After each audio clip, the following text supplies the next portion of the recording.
Welcome to the About the Face podcast, sponsored by the American Academy of Facial Plastic and Reconstructive Surgery through the Facial Plastic Surgery and Aesthetic Medicine Journal.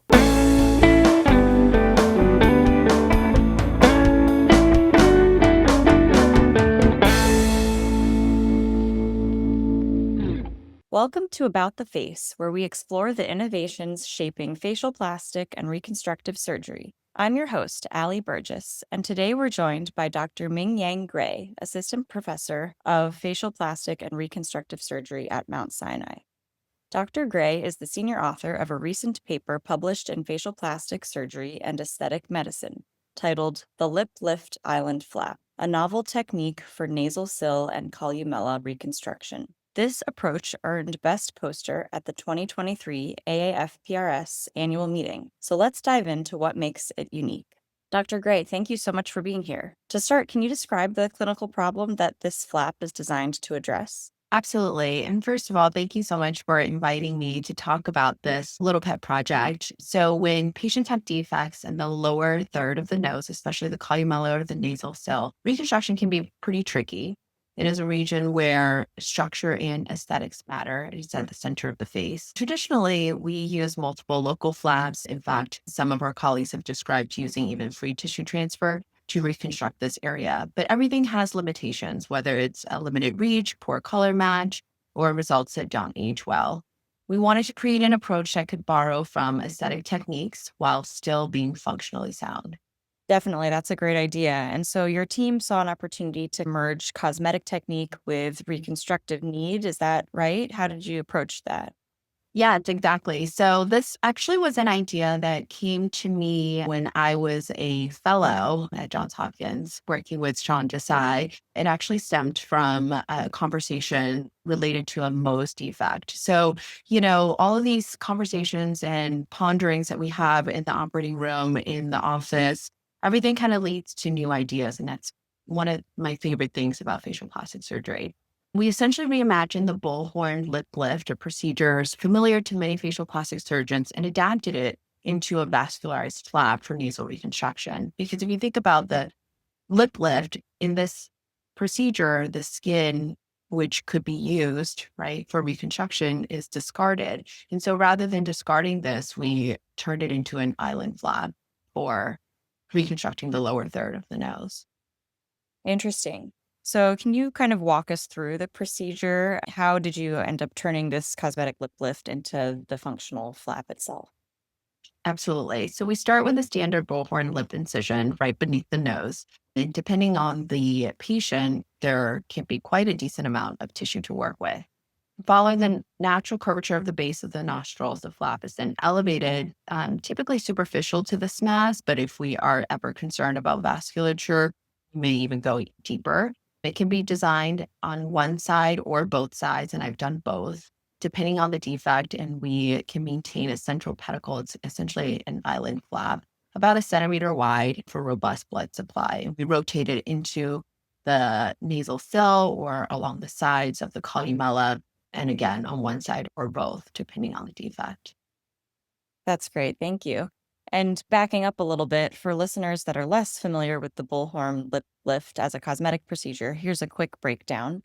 So, in the bullhorn lip lift, it involves a subnasal incision shaped like a bullhorn just under the nostrils, and then a thin strip of skin is removed, and the skin below is lifted and sutured to the base of the nose. This ends up shortening the philtrum, the space between the nose and the upper lip. It also enhances lip volume and increases tooth show when smiling, creating a more defined Cupid's bow. And so what Dr. Gray and her team have done is repurpose that same incision and underlying tissue as a vascularized flap for nasal reconstruction. Exactly. So it's a flap aesthetic surgeons know very well, though we've adapted it for a new role. Once rotated into the nasal cell columella defect, we close the upper lip incision in layers.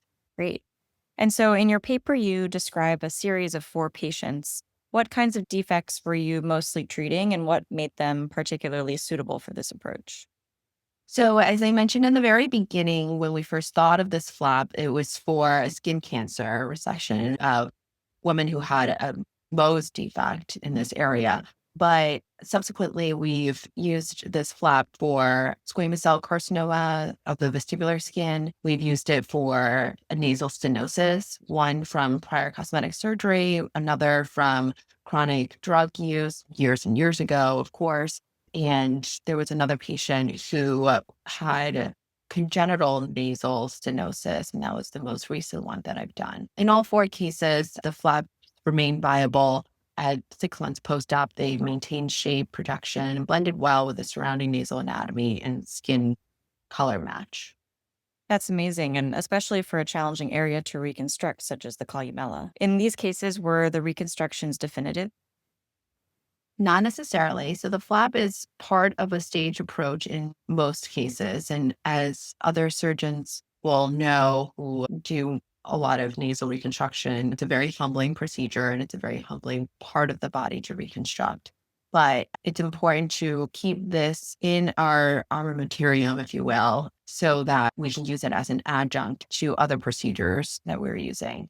It is crucial to restore soft tissue volume and contour in that early phase. But of course, with many other nasal reconstruction procedures, we're always chipping away at it, striving for perfection, if that is possible at all.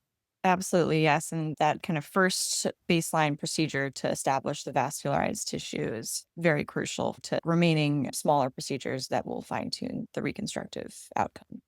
So, what kinds of patients would be ideal candidates for this flap? Any considerations that you would think of for future surgeons?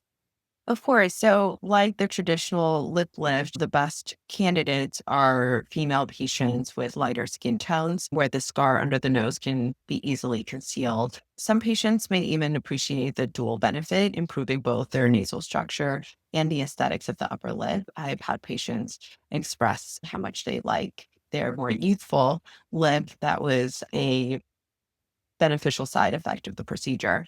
That being said, I have done this in patients who are younger, who are male, who have darker skin tone. And so it is far more versatile than I think we give it credit for.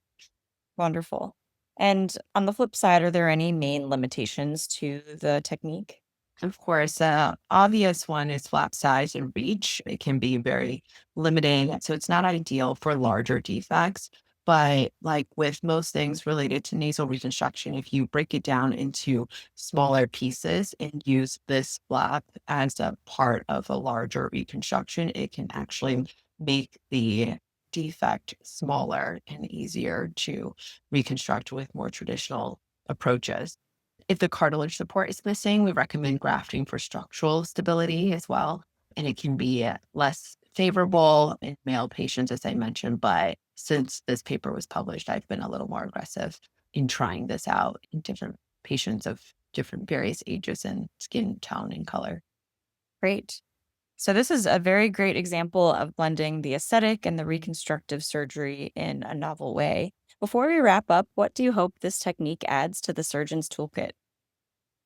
I hope that it broadens our options. It's just one additional tool in the toolkit, as you mentioned, especially for small, complex nasal defects or in stage reconstruction where local tissue is limited. Sometimes the best flap is the one that you already know, just to reimagine for a new purpose. And as an added bonus to why I love this flap so much is that this was something that we thought of almost on a whim in the operating room when I was a trainee. And so, if nothing else, I hope that this gives some courage to younger surgeons to speak up and brainstorm and think outside the box because some of the best ideas comes from those who are not so ingrained in the usual tools that we have.